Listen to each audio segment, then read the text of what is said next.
Berikutnya, Saudara, Komisi Pemberantasan Korupsi mencegah mantan Menteri Agama Yakut Khalil Qomas bepergian ke luar negeri di tengah pengusutan kasus korupsi kuota haji tahun 2024. Mantan Menteri Agama Yakut Khalil Qomas dicegah bepergian ke luar negeri sejak 11 Agustus hingga 6 bulan ke depan.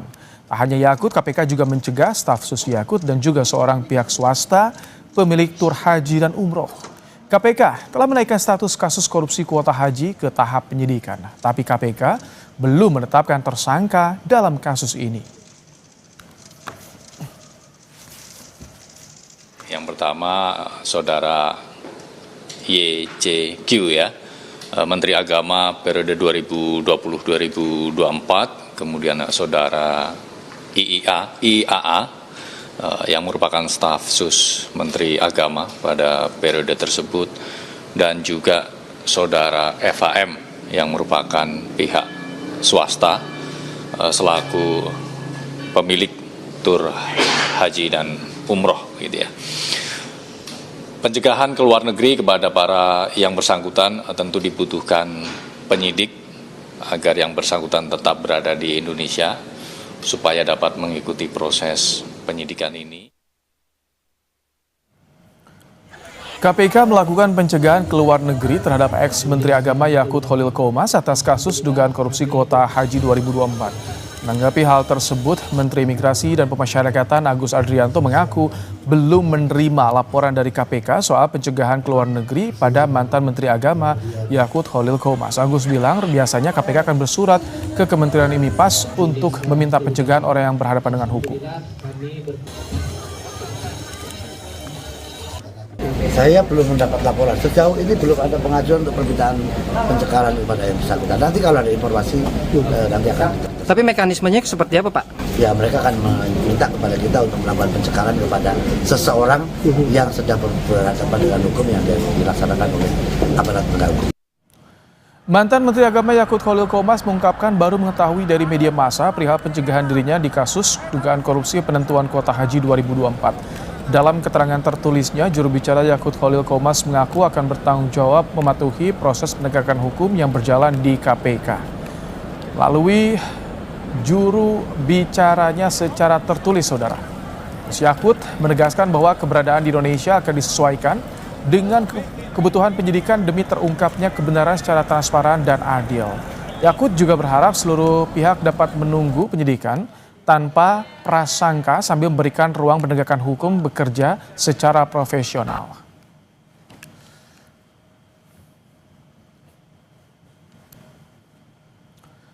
KPK telah mengungkap dugaan korupsi kuota haji diduga merugikan negara lebih dari 1 triliun rupiah. Penyidik mendalami pemberian perintah dan aliran uang ke sejumlah pihak.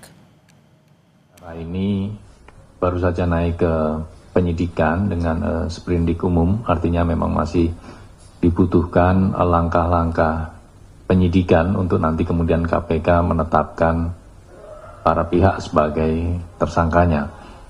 Di mana dalam perkara ini hitungan awal dugaan kerugian negaranya lebih dari 1 triliun. Di sini penyidik akan mendalami terkait dengan perintah-perintah penentuan kuota tersebut dan juga aliran uang tentunya. Ya, karena kan yang dikelola oleh para agen ini, ya kemudian kita akan lihat apakah ada aliran uang ke pihak-pihak tertentu. Membahas soal pencegahan ex-Menteri Agama Yakut Khalil Qomas oleh KPK di kasus dugaan korupsi kuota haji 2024, kita sudah bersama dengan mantan pimpinan KPK, Saud Situmorang. Selamat malam, Pak Saud. Selamat malam, Mas. Baik, Pak Saud, ini kasus dugaan korupsi penyelenggaraan haji 2024 naik penyidikan. Kita punya catatan kelam di penyelenggaraan haji, Pak Saud. Mengapa ini bisa kembali terulang menurut Anda? Ya, memang kalau lihat dari bagaimana undang-undang kita juga sudah 3 kali dirubah ya tentang tata kelola ini, menunjukkan memang sejak tahun 2000 sampai kemudian terakhir sejumlah riset yang dilakukan KPK mulai dari tahun 2000, terus kemudian undang-undangnya berubah, dilakukan riset juga, kemudian saya waktu di dalam juga dilakukan riset lagi, terus juga itu juga dilakukan juga sejumlah riset, itu kan banyak sekali titik-titik lemah yang memungkinkan adanya perilaku transaksional dan tata kelola dalam pengertian efisiensi, efektivitas, konflik of interest dan lain-lain itu muncul ya. Jadi kalau kita lihat bagaimana dua case yang menteri sebelumnya juga itu kan terkait dengan tata kelola dalam kaitan juga apakah itu dana yang dikumpulkan untuk kemudian pemberangkatan ataupun katakanlah persiapan mulai dari tanah air sampai kemudian di tanah suci. Jadi kalau kita lihat case yang di kali ini, kita lihat langsung saja ke Undang-Undang 8 2019, itu kan pasal 64 itu jelas menegaskan tugas seorang menteri itu apa gitu.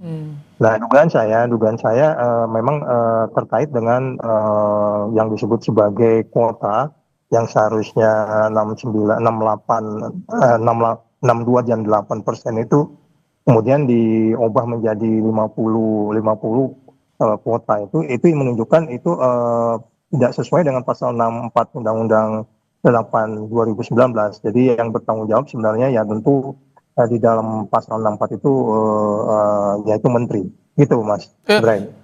Seperti tadi salah satu yang Anda sebutkan itu termasuk modusnya juga, sebenarnya ada dana operasional menteri juga yang dimodus ini.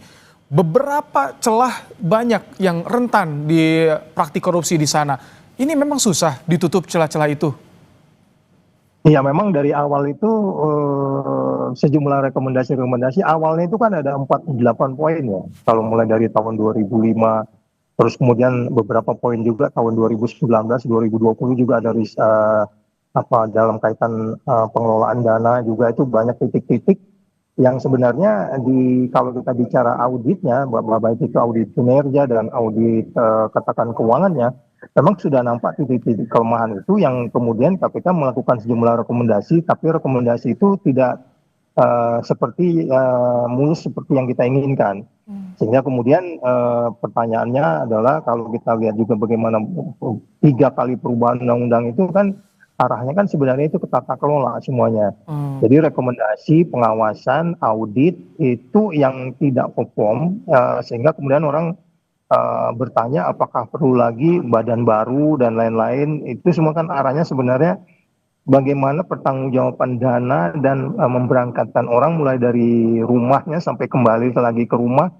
Itu yang menurut kita banyak titik-titik yang ditemukan sehingga kemudian sejumlah rekomendasi yang dilakukan KPK itu mulai dari tahun 2000 mulai KPK berdiri sampai kemudian saya selesai dari KPK juga sejumlah rekomendasi masih dijalankan yang intinya adalah sebenarnya bukan tidak ada audit ya, audit itu jalan tetapi memang perilaku transaksional untuk menjaga orang-orang baik ini kita nggak bisa juga selamanya di sana gitu. Jadi kemudian kalau ada perilaku transaksional katakanlah dikaitkan dengan pasal tadi itu yang dikaitkan mengenai kuota, pasal 64 itu udah itu ya kalau udah peristiwa pidana ya KPK udah harus tinggal menunggu penindakan gitu. Karena tata kelolanya di depan cukup banyak itu tata kelolanya. Pak Saud, kalau pindah pengelolaan dari Kemenak ke BPIH ini jadi ada jaminan nggak sih?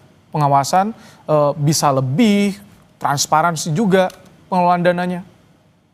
Yang jadi masalah kan main course-nya tetap sama.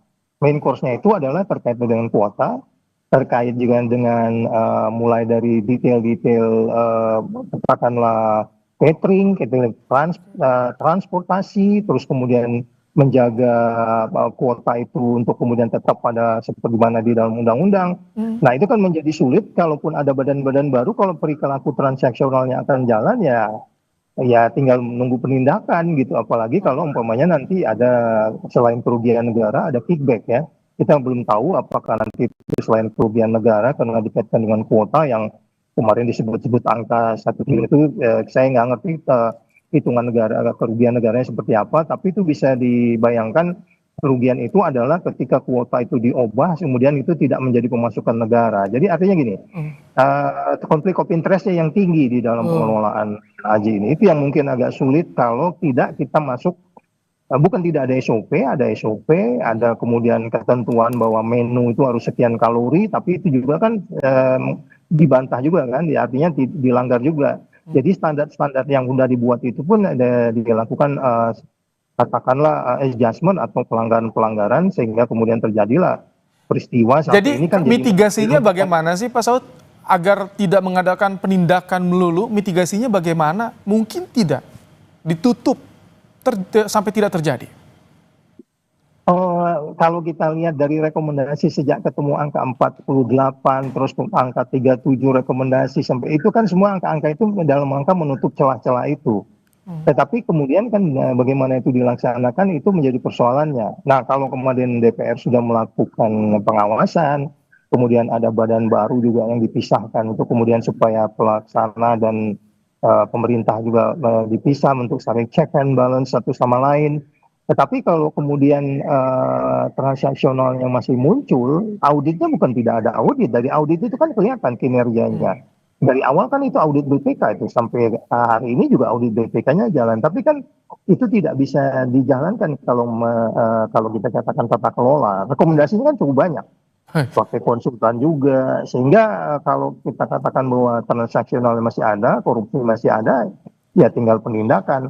Nah, bagaimana supaya ini mencegah, karena ini peristiwa harus setiap tahun berlangsung. Saya pikir kita memang harus mulai masuk ke detail-detail lain lagi, sampai kemarin ada beberapa teman-teman civil society kan sampai menghitung jumlah kalori, ya kan. Jadi memang jangan dilihat hanya dari sisi kuota saja, tapi kali ini kan fokusnya di kuota, tapi detail-detail lain itu banyak loh yang harus 48 poin itu yang menurut saya masih harus diperbaiki. Ya, itu tanggung jawab kita semua tentunya. Oke, baik. Terima kasih untuk insight-nya Pak Saud Sitomorang, mantan pimpinan KPK di program Kompas Malam hari ini.